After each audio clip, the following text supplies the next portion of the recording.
आप सबों को अपने इस चैनल ज्ञान वीडियो में आप सभी का स्वागत है। अब इस वीडियो में हम बात करेंगे सुप्रीम कोर्ट ने एफसीआई मजदूरों की अपील को स्वीकार किया, मंजूर किया।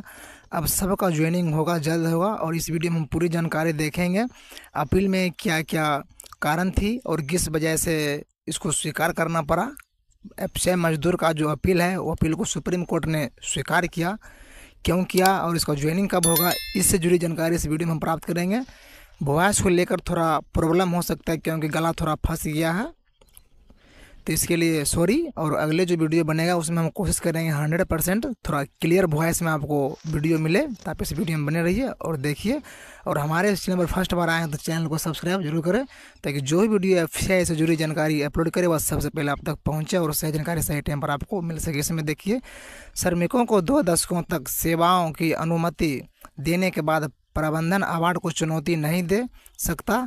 सुप्रीम कोर्ट ने एफसीआई कर्मियों की अपील मंजूर की। उसके बाद देखिए, सुप्रीम कोर्ट ने हाल ही में झारखंड हाई कोर्ट की खंडपीठ के फैसले के खिलाफ श्रमिकों के कार्यकारी संघ और एफसीआई प्रबंधन दोनों की अपीलों पर फैसला सुनाया, जिसमें श्रमिकों को सेवाओं के नियमितीकरण से इनकार कर दिया गया था, लेकिन साथ ही निर्देश दिया कि 75% मजदूर का भुगतान किया जाए। जस्टिस कृष्ण मुरारी और जस्टिस संजय कुमार की खंडपीठ ने कहा कि श्रमिकों को अपने लाभ के लिए 2 दशकों तक सेवाएं प्रदान करने की अनुमति देने के बाद प्रबंधन अब अवार्ड को चुनौती देने के अधिकार का दावा नहीं कर सकता है। श्रमिकों ने अपनी स्थिति बदल ली और सेवाओं में शामिल होने के कारण एफसीआई में बने रहे। अब उन्हें ऐसी स्थिति में रखकर प्रबंधन घड़ी को पीछे नहीं घुमा सकता। अदालत ने भारत संघ बनाम एन मुरुगेसन 2022 टू SCC 25 का हवाला दिया, जहां अदालत ने एप्रोवेट और रिप्रोवेट का अर्थ बताया। इसका मतलब यह है कि किसी व्यक्ति को उस पर सवाल उठाते समय किसी साधन का लाभ लेने की अनुमति नहीं दी जा सकती है। चुनाव के सिद्धांत के एक अंतर्निहित निष्पक्ष भूमिका है।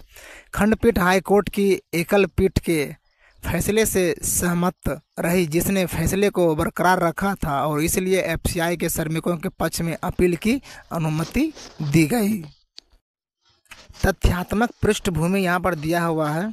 12/1/1996 के एक आदेश द्वारा श्रम मंत्रालय ने भारतीय खाद्य निगम के कार्यकारी कर्मचारी संघ द्वारा 21 कैजुअल श्रमिकों के मुद्दों को उठाते हुए उठाए गए एक औद्योगिक विवाद को निर्णय के लिए भेजा था। इसे केंद्रीय सरकार ट्रिब्यूनल धनबाद द्वारा सुना गया था, जहां मुद्दा यह था कि क्या एफसीआई पटना द्वारा शशि शंकर और 20 अन्य की सेवाओं को वापस लेना उचित था। ट्रिब्यूनल ने माना कि छंटनी शून्य थी, क्योंकि उन्हें न तो नोटिस दिया गया था और न ही मुआवजा दिया गया था। इसने प्रबंधन को उन्हें बहाल करने और 1990 से चतुर्थ श्रेणी पदों पर उनकी सेवाओं की नियमित करने और उन्हें पिछले वेतन को 75% भुगतान करने का निर्देश दिया। अवार्ड से व्यवस्थित होकर प्रबंधन ने झारखंड हाईकोर्ट के समक्ष एक रिट दायर की, जहां उन्होंने अंतिम आहरित वेतन का भुगतान जारी रखने की शर्त पर अंतरिम रोक लगा दी गई। इसके बाद कर्मचारी की ओर से आदेशों के अनुपालन की मांग को लेकर अवमानना याचिका दायर की गई। कोर्ट ने कहा कि अगर प्रबंधन शर्तों का पालन नहीं करता तो अवार्ड पर लगी रोक हट जाएगी। 2000 में प्रबंधन ने अवार्ड लागू किया और श्रमिकों को नियमित सेवाओं में शामिल कर लिया गया और उनके द्वारा दायर रिट याचिका के अंतिम परिणाम के अधीन था। इसके बाद आगे देखिए, एकल न्यायाधीश ने 2018 में याचिका का निपटारा कर दिया। यह देखा गया कि ऐसे आकस्मिक कर्मचारी केवल औद्योगिक विवाद अधिनियम 1947 की धारा 25F के अनुसार सेवा में नियमितीकरण के हकदार होंगे, न कि सेवा में नियमितीकरण के। हालांकि यह ध्यान में रखते हुए कि प्रबंधन ने 18 वर्षों तक अवार्ड का अनुपालन किया था, न्यायाधीश ने कहा कि यदि इस स्तर पर स्थिति बदली गई तो श्रमिकों को बड़ी कठिनाई होगी।